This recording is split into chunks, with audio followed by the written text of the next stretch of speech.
Hi friends, నేను మీ mister Byreddy. So ఇవాళ మనం నామినేషన్స్ డేలో జరిగిన హీటెడ్ ఆర్గ్యుమెంట్స్ ఎవరెవరికి మధ్య జరిగినాయి, ఇందులో తుప్పాస్ రీజన్స్ ఏమున్నాయి, బెస్ట్ రీజన్స్ ఏమున్నాయని మనం మాట్లాడుకుందాం. సో వీడియోలోకి వెళ్ళడానికంటే ముందు ఫ్రెండ్స్, ఎవరైతే కొత్తగా నా వీడియో చూస్తున్నారో దయచేసి సబ్స్క్రైబ్ చేసుకోండి. సో ఆల్రెడీ సబ్స్క్రైబ్ చేసుకున్న ఒక లైక్ చేయండి. నేను ఎందుకు మరీ అడుగుతున్నానంటే, నా ఛానల్ బిల్డ్ అవ్వడానికి కానీ నేను ఇంకా ఎక్కువ వీడియోస్ చేయడానికి కానీ నాకు మోటివేషనల్గా ఉంటుంది. అందుకని ఇంత రిక్వెస్టింగ్ అడుగుతున్నాను. దయచేసి ప్లీజ్ కొత్తగా చూసే వాళ్ళు సబ్స్క్రైబ్ చేసుకోండి. ఆల్రెడీ సబ్స్క్రైబ్ చేసుకున్నవారు ఒక్క లైక్, ప్లీజ్ ఒక్క లైక్ చాలు. సో ఈ లైక్ ఏంటంటే ఎక్కువ మందికి రికమెండ్ చేస్తుంది. సో యూట్యూబ్ కూడా నా వీడియోస్ ఎక్కువ మందికి స్ప్రెడ్ చేస్తుంది. కొంచెం నాకు కూడా వ్యూస్ కానీ నేను ఇంకా ఎక్కువ వీడియోస్ చేయడానికి కానీ ఉపయోగపడుతుంది అనమాట. సో మనం దయచేసి సబ్స్క్రైబ్ అండ్ ఒక లైక్. ఓకే, మనం ఇంతటితో ఈ టాపిక్ని ముగించుకొని మనం నామినేషన్స్ డే గురించి మనం మాట్లాడుకుందాం. బిగ్ బాస్ టీం వాళ్ళు ఎక్కడ తగ్గకుండా డైరెక్ట్గా నామినేషన్కి తీసుకొచ్చి పడేశారనమాట. సాంగ్ అవ్వగానే డైరెక్ట్ నామినేషన్. సో ఇక్కడ నామినేషన్ ఏంటంటే చాలా విచిత్రంగా పెట్టారు. ఇక్కడ ఏంటంటే ఎవరినైతే నామినేట్ చేయాలనుకుంటున్నారో వాళ్ళ బొమ్మను తీసుకొనేసి వాళ్ళని నామినేట్ చేయాలని బిగ్ బాస్ చెప్పారు. కానీ ఇక్కడ హౌస్ మేట్స్ అంతా చాలా సేఫ్ గేమ్ ఆడారండి. ఎంత సేఫ్ గేమ్ ఆడారంటే నాకు చిరాకు దుబ్బింది. ఎందుకంటే సో నామినేషన్స్ అయిపోయిన తర్వాత కూడా ఈ రైవలరీ కంటిన్యూ అవుతుందా అంటే అవ్వలే. ఎందుకంటే ఇప్పుడు బయట ఎవరైతే వాళ్ళ ఫ్యాన్స్ కానీ పిఆర్స్ కానీ ఎవరైతే ఉంటారో ఫైటింగ్ జరుగుతుంటుంది. సో మీ ఓడి ఇంత అంటే మీ ఓడి ఇంత, మా వాళ్ళు ఇంత అంటే ఇంత, సో మా హీరోయిన్ ఇంత అని బయట ఇంత గొడవ పడతారు కదా. సో ఆ నామినేషన్స్ అప్పుడు ఇంత హీటెడ్ ఆర్గ్యుమెంట్ జరుగుతుంది కదా, నైట్కి వచ్చేసరికి అంత సప్పగా అయిపోతుంది. ఈ సీజన్ మొత్తం నాకు ఎలాగ అనిపించిందంటే, రెమ్యునరేషన్ తీసుకున్నామా, టాప్కి వచ్చామా, సేఫ్గా ఆడామా, గొడవలు పెట్టుకోకుండా నీట్గా వెళ్ళిపోయామా. అందుకే ఈ సీజన్ అయితే ఎత్తిపోయింది. ఆ 99.9% అయితే ఎత్తిపోయింది. సీజన్ 6 ఫెయిల్ అనుకున్నారు, కానీ ఇక్కడ సీజన్ 9 కూడా ఎత్తిపోయింది అనమాట. ఎందుకంటే బిగ్ బాస్ టీం వాళ్ళు ఇది చదరంగం కాదు రణరంగం అనేసి కొంచెం కన్ఫ్యూజన్లో పెట్టారు ఆడియన్స్ను. ఓటింగ్ వచ్చిన వాళ్ళని ఎలిమినేట్ చేశారు, ఓటింగ్ రాని వాళ్ళని మళ్ళీ ఉంచారు, మళ్ళీ తీసుకొచ్చారు, మళ్ళీ 5 స్టోమ్స్ అన్నారు, మళ్ళీ వాళ్ళని తీసుకొచ్చారు. ఏంటో గందరగోళాన్ని క్రియేట్ చేశారు అనమాట. ఇక్కడ ప్రేక్షకులలో ఎలా క్రియేట్ చేశారంటే, వీళ్ళు మనం ఓటేసి కూడా వేస్ట్ అవ్వవు, వాడికి నచ్చినట్టు వాడు చేసుకుంటాడు, వాడి సావు అని సావనియండి అని ప్రేక్షకులు కూడా వదిలేశారు. మనం తప్పకంగా ఏదో వీడియోస్ చేసుకోవాలి, మనం తప్పక దాన్ని ఇంకా లేపితే ఇంకా ఎక్కువ మందికి ఛాన్సెస్ వస్తాయి. బయట వీడియోస్ చేసుకుంటే వాళ్ళు రివ్యూవర్స్ కానీ బిగ్ బాస్ మీద బతికే వాళ్ళు చాలామంది ఉంటారనేసి మనం వీడియోస్ చేసి ఇంకా ఎక్కువ మోటివేషనల్గా ఇంకా ఎక్కువ లేపడం, కానీ అక్కడ మ్యాటర్ అయితే ఏం లేదు. మండే నామినేషన్ స్టైల్ బాగా కొట్టుకుంటారు, సాయంత్రానికి అందరూ కూర్చొని బాతాకాండీలు కొడతారనమాట. ఎత్తిపోయింది అనిపించింది అనమాట. సో నాకైతే ఇక్కడ క్లియర్ క్లారిటీగా అనిపించింది, సీజన్ అయితే ఎత్తిపోయింది, నో డౌట్, క్లియర్ క్లారిటీగా అనిపించింది. తర్వాత వీకెండ్స్లో ఏంటంటే ఒక్కోసారి కొన్నిసార్లు కొంచెం మసాలా ఎక్కువ ఉంటుంది, బాగా గట్టిగా ఆడుతారు, కొన్నిసార్లు సేఫ్ సైడ్ ఆడుతారు, కొన్నిసార్లు కొంతమందికి ఫేవర్ చేస్తారు, ఇట్లా అనిపించింది అనమాట. సో వీళ్ళకి కూడా అర్థం కావట్లేదు, అసలు టాస్క్ ఎలా ఆడాలో కూడా తెలియట్లేదు. ఒక ఇమాన్యుయల్కి తప్ప ఎవరికి అర్థం కావట్లేదు అనమాట. సో చూద్దాం. సో ఇక్కడ ఏంటంటే అందరు సేఫ్గా ఆడారు. రీతు చౌదరి, డిమన్ పవన్, సాయి కలిసి ఆడుతున్నారు. ఇమ్మాన్యుయల్ పవన్ కళ్యాణ్ కలిసి ఆడుతున్నారు. రాము రాథోడ్ మరియు బర్నీ ఆడారు. తనుజ మరియు సుమన్ శెట్టి ఆడారు. ఇక్కడ ఒంటరిగా మిగిలిపోయింది ఎవరంటే సంజన గారు అనమాట. ఫస్ట్ రౌండ్లో సంజన గారు బొమ్మ మిగిలిపోతుంది. సో ఇక్కడ బిగ్ బాస్ ఏం చేస్తాడంటే, తెలుసు కదా బిగ్ బాస్ తనకు నచ్చినట్టు ఎలాగైనా ఆడుకోవచ్చు గేమ్. సో సంజన గారు బొమ్మ ఒకటి మిగిలిపోవడం వల్ల దివ్య గారు ఈ టాస్క్ సంచాలకులుగా ఉన్నారనమాట. ఒకరితో స్వాప్ చేయమంటే రీతుతో స్వాప్ చేసిందనమాట. ఇక్కడ రీతుకు సంజనకు జరిగిన ఆర్గ్యుమెంట్స్ ఏదైతే ఉందో నా సామి రంగా మామూలుగా లేదన్నమాట. సో ఒకదాని మీద ఒకటి అనమాట. ఈ అమ్మాయి రీతు చౌదరి వాళ్ళు మాట్లాడిన మాటలకు సో నాకేమనిపించింది అంటే, రీతు చౌదరి టాప్ 5కి దూసుకొని వెళ్ళిపోయింది అనిపించింది అనమాట. సంజన గారు కొంచెం లాంగ్వేజ్ ప్రాబ్లమ్ కానీ మాట్లాడలేకపోయారు, తడబడ్డారు. సో ఇది చాలా అంటే చాలా జరిగింది అక్కడ. రీతు చౌదరి అయితే కౌంటర్ మీద కౌంటర్ ఇస్తుంది, నేను ఇండివిజువల్గా ఆడాను, నేను నా గేమ్ ఇచ్చాను, తర్వాత నేను ఎవరి గురించి నేను బ్యాడ్గా మాట్లాడలేదు, ఎవరి గురించి నేను తక్కువ చేసి మాట్లాడలేదు, నా గేమ్ నేను ఆడుకున్నాను, అది ఇది అన్నాము. తర్వాత సంజన గారు ఏదైతే డిమన్ పవన్ వాళ్ళిద్దరి మధ్య ఆర్గ్యూస్ ఏమైతే అవుతున్నాయో వాటి వల్ల హౌస్ హార్మోనీ చెడిపోతుందని చెప్పడము, అది మీకు ఇబ్బంది కాదు కదా, మీ హౌస్లో ఎవరికి ఇబ్బంది లేదు, మీకెందుకు ఇబ్బంది అని చాలా అంటే చాలా బాగా డిఫెండ్ చేసుకుందనమాట. ఇక్కడ పాయింట్ నేనేం చెప్పాలంటే, డీమన్ పవన్ తీసుకున్న స్టాండ్ ఏదైతే ఉందో అది చాలా టూ గుడ్ అనిపించింది నాకు. భలే తీసుకున్నాడు స్టాండ్ మనోడు ఎక్స్ప్లెయిన్ చేస్తున్నాడు అనమాట సంజన గారికి కూడా. సో క్లారిటీగా టూ గుడ్ అనిపించింది. ఇక్కడ ఏంటంటే దివ్య గారు ఇద్దరిలో పాయింట్స్లో కంపారిజన్ చేస్తే రీతు గారి పాయింట్స్ ఎక్కువ పెట్టింది కాబట్టి సంజన గారిని నామినేట్ చేశారనమాట. ఇక్కడ నామినేట్ అయిన తర్వాత ఏంటంటే వంటగదిలోకి వెళ్ళిన తర్వాత సంజన గారు కొంచెం నిఖిల్ని పట్టుకొని ఎమోషనల్ అయ్యారనమాట, ఏడుస్తున్నారనమాట. ఆ అమ్మాయి నా కోసం ఇంత త్యాగం చేసింది, జుట్టు కత్తిరించింది, ఎవరు కట్ చేయరు అది ఇది అనేసి కొంచెం నాకైతే సీన్ చేసినట్టు అనిపించింది. అదర్ ఎండ్లో ఏంటంటే గౌరవ్ కెమెరాతో చెప్తుంటారు, చూసారా ఇది అంతా ఫేక్, అంతా కావాలని చేస్తుంది, ఇదంతా వాంటెడ్గా కంటెంట్ కోసం చేస్తుంది అది ఇది అని చెప్పారనమాట. మేబీ తను కొంచెం డౌన్ అయిపోతుంది. సో నామినేట్ అయింది కాబట్టి కంటిన్యూగా నామినేట్ అవుతుంది కాబట్టి నామినేషన్ తీసుకోలేకపోతుంది సంజన గారు. సో మనం ప్రీవియస్ వీడియోలో చెప్పుకున్నట్టే నామినేషన్ అయితే ఆవిడ తీసుకోలేకపోతున్నారు. సో అలాగ అనిపించింది అనమాట. తర్వాత రీతు చౌదరి ఇక్కడికి వెళ్ళి సంజన గారిని ఓదార్చిన తీరు ఏదైతే ఉందో టూ కూడా అనిపించింది అనమాట. ఎక్సలెంట్ అనిపించింది. తర్వాత సెకండ్ రౌండ్ స్టార్ట్ అవుతుంది. సెకండ్ రౌండ్కి ఏంటంటే సంజన గారు సంచాలకులు. సో ఇక్కడ ఏంటంటే లాస్ట్లో సుమన్ శెట్టి కొంచెం తట్టుకోవడం వల్ల వస్తారు. అక్కడ ఏంటంటే బర్నీ గారు అయితే గుద్దేశారు, నీ రియల్గానే గుద్దేశారు. తర్వాత తనుజ అడిగితే నాకు తెలియదమ్మా అన్నారు. బట్ బర్నీ గారు అయితే క్లియర్గా వీడియోలో చూసుకోండి, బర్నీ గారు గుద్దేశారు. అక్కడైతే రీతు చౌదరికి దెబ్బ తగిలింది. మేబీ రీతు చౌదరి ఏమన్నా బర్నీ గారి బొమ్మ తీసుకుంటుందనేవి అలా చేశాడేమో అనిపించింది నాకు. సో కొంచెం ఆవిడ అయితే కొంచెం ఇంజూరీ అయినట్టు అనిపించింది అనమాట. తర్వాత ఫైనల్గా లాస్ట్లో సుమన్ శెట్టి మరి తనుజ ఉంది కాబట్టి సో ఇద్దరి మధ్య అయితే చాలాసేపు అంటే పాయింట్సే లేవు, ఎందుకంటే సుమన్ శెట్టి ఇద్దరు మంచి బాండింగ్ ఉంది. సో సుమన్ శెట్టి కొంచెం ఎమోషనల్ అయ్యాడు అనమాట, తన వల్లే తనుజ నామినేషన్లోకి వచ్చిందనేసి, నేనే నామినేట్ అవుతున్నాను అనేసి ఓపెన్గా నామినేట్ అయ్యారు. తర్వాత లేదు మీరు పాయింట్స్ చెప్పాలన్నప్పుడు నాకంటే తనుజ స్ట్రాంగ్ కాబట్టి నేను తనుజ నామినేట్ అవ్వాలనుకుంటున్నాను సుమన్ శెట్టి చెప్పారనమాట.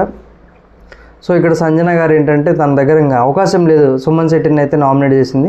సుమన్ శెట్టిని నామినేట్ చేసేటప్పుడు తనుజ గారు అంటున్నారు నన్ను నామినేట్ చేయండి అనేసి. సో ఇక్కడ నాకు అనిపించింది ఏంటంటే కొంచెం వీళ్ళిద్దరి మధ్య పాయింట్స్లో వీళ్ళ గేమే అర్థం కాలేదు అనిపించింది. తర్వాత నెక్స్ట్ రౌండ్లో బిగ్ బాస్ అయితే గేమ్ చేంజ్ చేశారు. ఎవరైనా తీసుకోండి బొమ్మలు, ఎవరి బొమ్మలు వాళ్ళు తీసుకోండి, ఎవరైతే లాస్ట్ వస్తారో వాళ్ళు ఎవరిని నామినేట్ చేయాలనుకుంటున్నారు, ఇద్దరిని నామినేట్ చేయాలా. సో వాళ్ళిద్దరు మళ్ళీ వాదనలు చేసుకోండి, వాళ్ళిద్దరి మధ్య ఒకరిని ఏమంటారు ఒకరిని ఎలిమినేషన్కి నామినేట్ చేయాలన్నమాట. సో ఇక్కడ ఏంటంటే ఫస్ట్ వీళ్ళిద్దరు, తర్వాత వాళ్ళిద్దరు, మొత్తం 4 డిస్కషన్లు కొంచెం భలే అనిపించింది అనమాట నాకు. మార్చేశాడు బిగ్ బాస్, తనకి ఎప్పుడు కావాలంటే అప్పుడు గేమ్ చేంజ్ చేసుకుంటాడండి. సో ఇక్కడ ఏంటంటే ఫస్ట్ ఎవరైతే వెళ్ళారో వాళ్ళు సంచాలకులు. ఎందుకంటే సంచాలకులుగా ఉన్న వాళ్ళకు బెనిఫిట్ ఏంటంటే వాళ్ళు ఏంటంటే వాళ్ళిద్దరిలో ఎవరినో ఒకరిని చూస్ చేసుకోవచ్చు అనమాట. ఇక్కడ మనోడు డీమన్ పవన్ కానీ సాయి కానీ టూ గుడ్కి పరిగెత్తాడు, ఎంత ఫాస్ట్ చిరుతలో పరిగెత్తారనమాట. బట్ ఫస్ట్ రౌండ్లో ఏంటంటే సాయి లాస్ట్లో ఉండిపోయాడు. సో డీమన్ పవన్ ఫస్ట్ వెళ్ళిపోయాడు అనమాట. సో డీమన్ పవన్ బొమ్మ సాయి దగ్గర ఉండిపోయింది కాబట్టి సో ఇక్కడ డీమన్ పవన్ సంచాలకులు కాదు, సో దివ్య మళ్ళీ అగైన్ సంచాలకులుగా ఉంటారనమాట. ఇక్కడ డీమన్ పవన్ బర్నీ గారిని నామినేట్ చేస్తాడు. తర్వాత వచ్చేసరికి సాయి తనుజని నామినేట్ చేస్తుంది. డీమన్ పవన్ రీజన్ ఏంటంటే ఆయన సేఫ్ గేమ్ ఆడుతున్నారు, సో ఆయన కెప్టెన్సీ టాస్క్లో కూడా సేఫ్ గేమ్ ఆడారనేసి. సేమ్ సాయి కూడా తనుజకి అదే రీజన్ చెప్పాడు, సేఫ్ గేమ్ ఆడుతుంది, సో కెప్టెన్సీ విషయంలో తను అడుక్కొని అంటే ఇమ్మనేల్ను కొంచెం అడిగింది, బాండ్స్ వల్ల అలా చేసుకుందని చెప్పారు. తర్వాత వచ్చిన తర్వాత బర్నీ వర్సెస్ తనుజ మధ్య గొడవ మధ్య వాళ్ళిద్దరిలో ఎవరు ఉండాలి, ఎవరు నామినేట్ అవ్వాలనే దగ్గర ఫస్ట్ బర్నీ గారు కొంచెం సేఫ్ సైడ్గానే ఆడడానికి ట్రై చేశాడు. నేను తనుజ కంటే కొంచెం తక్కువే, తను బాగా ఆడింది అది అనేసి, ఎందుకంటే బయట చూసి వచ్చాడు కాబట్టి తను ఆల్రెడీ టాప్లో ఉంది కాబట్టి అందుకే అన్నాడు. తర్వాత దివ్య కొంచెం మీ పాయింట్స్ చెప్పండి, మీరు తనకంటే ఎందుకు బెటర్ అన్నప్పుడు ఆయన అప్పుడు స్టార్ట్ చేశాడనమాట. సో నేను ఆ అమ్మాయికి నేను ఫిజికల్ టాస్క్లు ఆడతాను, నేను ఆ అమ్మాయికి 2-3 సార్లు హెల్ప్ చేశాను, సో ఇవి అవి అని చెప్పిన తర్వాత తనుజ కూడా కౌంటర్ టు కౌంటర్ ఇచ్చింది. పాపం అనిపించింది నాకు ఇక్కడ బర్నీ గారిని చూసిన తర్వాత. ఈరోజు ఎపిసోడ్ తోటి బంధాలు విడిపోయాయి అనమాట. సో అక్కడ నాకు పాపం అనిపించింది, క్లారిటీగా అసలు ఏంట్రా బాబు ఏం జరుగుతుంది అది ఇది అనిపించింది అనమాట. సో చూడాలి ఎలా ఉంటుంది ఏంటి అనేసి, ఇది ఫర్దర్గా కంటిన్యూ అవుతుంది, ఈ రెవెలరీ స్టాప్ అయిపోతుంది అనేసి. స్టాప్ అయిపోద్ది ఆబ్వియస్లీ, టాస్క్ ఈ నామినేషన్ అయిపోయిన తర్వాత అందరు కంటిన్యూ అవుతున్నారనమాట. దివ్య మంచి పాయింట్స్ చెప్పి బర్నీ గారిని అయితే నామినేట్ చేసింది. బిర్యానీ టాస్క్ ఒకటి తీసుకొచ్చిన తర్వాత సేఫ్ గేమ్ ఆడుతున్నారు, బయట చూసి వచ్చిన తర్వాత కూడా కెప్టెన్సీ టాస్క్ దాని గురించి చెప్పిందనమాట. సో ఇక్కడైతే క్లారిటీగానే బాగానే ఉంది. బర్నీ గారిని అయితే నామినేట్ చేశారు థర్డ్ రౌండ్లో వచ్చేసరికి. సో ఫోర్త్ రౌండ్లో వచ్చేసరికి చాలా హీటెడ్ ఆర్గ్యుమెంట్ జరిగింది. ఇక్కడ ఏంటంటే లాస్ట్లో వచ్చేసరికి తనుజ మరియు రాము ఉన్నారనమాట. తనుజ రాము ఉన్నారు. సో తనుజ ఏంటంటే ఇక్కడ రాముకు ఆల్రెడీ చెప్పింది కళ్యాణ్ని నామినేట్ చేయి అనేసి. ఇక్కడ ఎందుకు అనిందంటే నాకు అనిపించింది ఏంటంటే, సో లాస్ట్ వీక్ ఏదైతే ఉండిందో కళ్యాణ్ ఇమ్మాన్యుయల్ కలిపి తనుజ నామినేట్ చేయాలని మాట్లాడుకున్నారు కదా, ఇప్పుడు వీళ్ళిద్దరు మాట్లాడుకుంటే ఎలా ఉంటుంది అనేది తన పాయింట్ ఏమో అనిపించింది అనమాట. సో ఇది కూడా తన తప్పేం కాదు, బట్ కళ్యాణ్ నామినేట్ చేయడం తన తప్పేం కాదు. వాళ్ళిద్దరి మధ్య డిస్కషన్ ఎలా ఉంటుంది అనేసి అన్నదనమాట. సో ఇక్కడ తనుజాకి ఇమ్మాన్యుయల్కి మధ్య జరిగిన డిస్కషన్ ఏదైతే ఉండిందో ఫస్ట్ నుంచి ఇప్పటి వరకు జరిగిన అన్ని టాస్కుల గురించి, సపోర్టింగ్ గురించి, బెడ్ టాస్క్ కానీ, వాటర్ టబ్ టాస్క్ కానీ, సో ప్రతిదీ పాయింట్ ఇమ్మాన్యుయల్ మాట్లాడాడు. టూ గుడ్ అనిపించింది. ఇక్కడ 80 to 90% ఇమ్మాన్యుయల్ టూ గుడ్ అనిపించాడు. 10% తనుజ డిఫెన్స్ చేసుకోవడానికి ట్రై చేస్తుంది, కానీ కరెక్ట్ కళ్ళ ముందు మనకు కనపడుతున్నాయి పాయింట్స్. కొన్ని సందర్భాల్లో అయితే అసలు స్పెల్ బౌండ్ తనుజకి అయితే. ఎందుకంటే మనోడు క్లియర్గా అన్నాడు, నేను భుజాలు నొప్పి పుడుతున్నప్పుడు నేను దించేసుకుంటాను, నేను ఎందుకు మోసుకుంటాను. దానికి తోడు మనోడు బాధ ఏంటంటే, సో వీక్ డేస్ అంతా దీన్ని సపోర్ట్ తీసుకోండి, వీకెండ్స్ నాగార్జున సార్ వచ్చేసరికి నాకు ఎవరు సపోర్ట్ చేయలేదు సార్, నాకు ఎవరు చేయలేదంటే ఆబ్వియస్లీ ఎవరికైనా ఫీల్ అవుతుందన్నమాట. సో ఇక్కడ వీళ్ళిద్దరి మధ్య అయితే మంచి డిస్కషన్ నడిచిన తర్వాత రాము పవన్ కళ్యాణ్ ఏదైతే నామినేట్ చేసిందో చాలా చెత్త రీజన్తో నామినేట్ చేశాడండి. పవన్ కళ్యాణ్ ముఖం మీదే చెప్పాడు, అరే బాబు అల్టిమేట్గా నేను చెప్పిన పాయింట్సే తీసుకున్నారు, సంచాలకుగా నేను కరెక్ట్, నేను చెప్పిన పాయింట్సే అక్కడ మాధురి గారు కూడా చెప్పారు, నువ్వు నామినేట్ చేయాలనుకుంటున్నా చేసే, వదిలే, సేఫ్ గేమ్ ఆడకు రాము, ఇదే తగ్గించుకుంటే నువ్వు ముందుకెళ్తావు అనిపించింది. సో ఇక్కడ పవన్ కళ్యాణ్ కూడా బాగా మాట్లాడాడు. ఇక్కడ ఇమ్మాన్యుయల్ పవన్ కళ్యాణ్ వీళ్ళిద్దరు మాట్లాడుకోవాలన్నమాట. ఇమ్మాన్యుయల్ చెప్తాడు, సో కళ్యాణ్ కంటే నేను బాగా టాస్క్లు ఆడతాను అది ఇది అనేసి. పవన్ కళ్యాణ్ కూడా చాలా బాగా మాట్లాడాడు. ఇక్కడ ఏంటంటే లాస్ట్ 2 weeks నుంచి కొంచెం నెగిటివ్ వస్తుంది కదా, నువ్వు నామినేషన్లోకి వెళ్తే నువ్వు ఎలా తీసుకుంటావు అనేది చూడాలనుకుంటున్నాను అనేసి పవన్ కళ్యాణ్ అన్నాడు. టూ గుడ్ అనిపించింది. తర్వాత ఈ నామినేషన్ అయిపోయిన తర్వాత పవన్ కళ్యాణ్ వెళ్ళేసి ఇమ్మాన్యుయల్ ముఖం మీద అడిగాడు, ఏదైతే ఒక ముఖం మీద అడిగింటే అది టూ గుడ్ అనిపించింది నాకు. ఏంటంటే సో లాస్ట్ వీక్ ఇమ్మాన్యుయల్ ఏదైతే నామినేట్ చేశాడు తనుజ ఆ బొమ్మల టాస్క్ గురించి నామినేట్ చేశాడు కదా, బట్ ఇక్కడ మనోడు ఎన్ని పాయింట్స్ పెట్టాడంటే అన్ని పాయింట్స్ పెట్టాడు.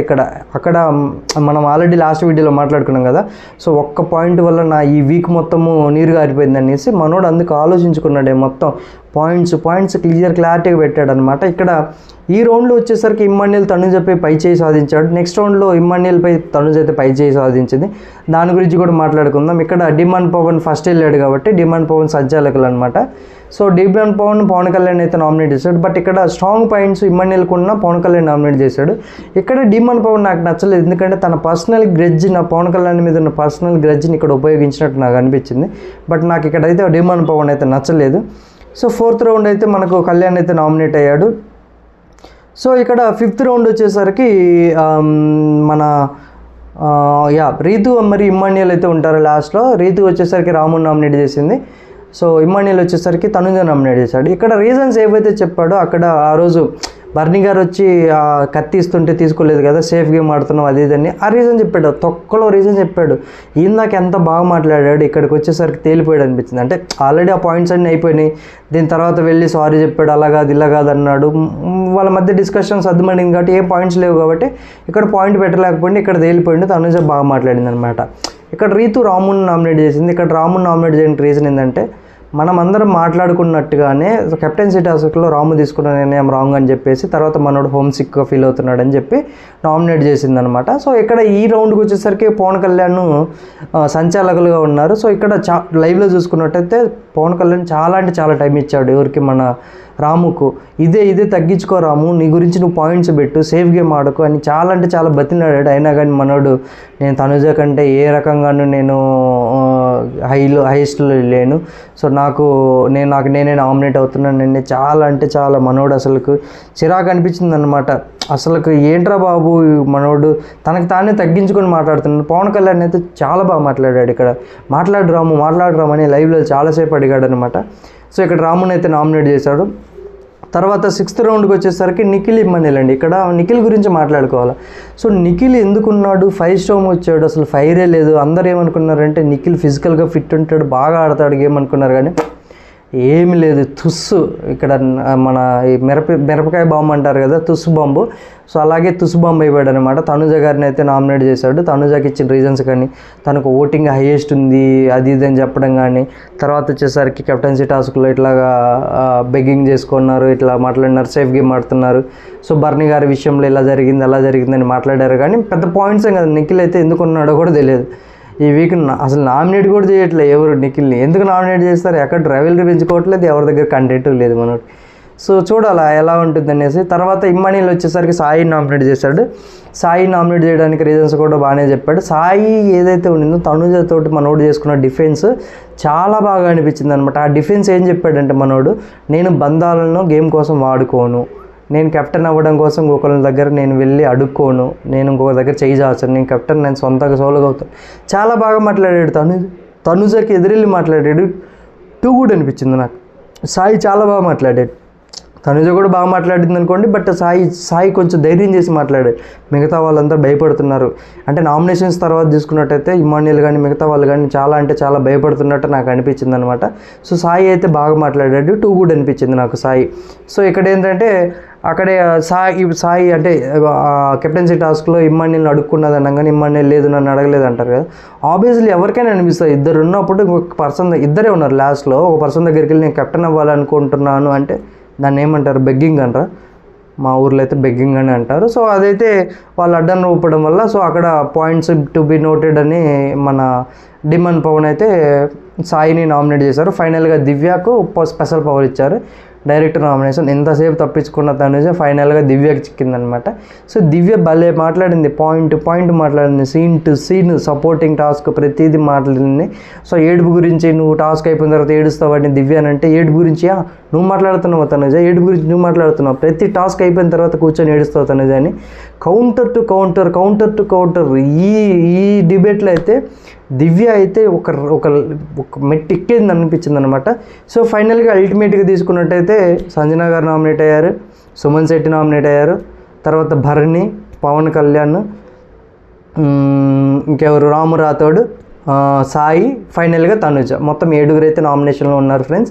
సో మీకు ఎవరైతే మీ కంటెస్టెంట్, మీకు నచ్చిన కంటెస్టెంట్ ఎవరైతే ఉన్నారో జెన్యున్గా ఓటేయండి, జెన్యున్గా గెలిపించండి తప్పకుండా. సో ఫ్రెండ్స్ ఇప్పటివరకు నా వీడియో చూసినట్టయితే, నా వీడియో చూసి నచ్చినట్టయితే లైక్ చేయండి. కొత్తగా చూసే వాళ్ళు ఉంటే దయచేసి సబ్స్క్రైబ్ చేసుకోండి, ఎక్కువ మందికి రీచ్ అవుతుంది నా ఛానల్ బిల్డ్ అవ్వడానికి, నాకు ఇంకా ఎక్కువ వీడియోస్ తీయడానికి మోటివేషన్గా ఉంటుంది అనమాట. Thank you friends. నేను మీ మిస్టర్ బైరెడ్డి.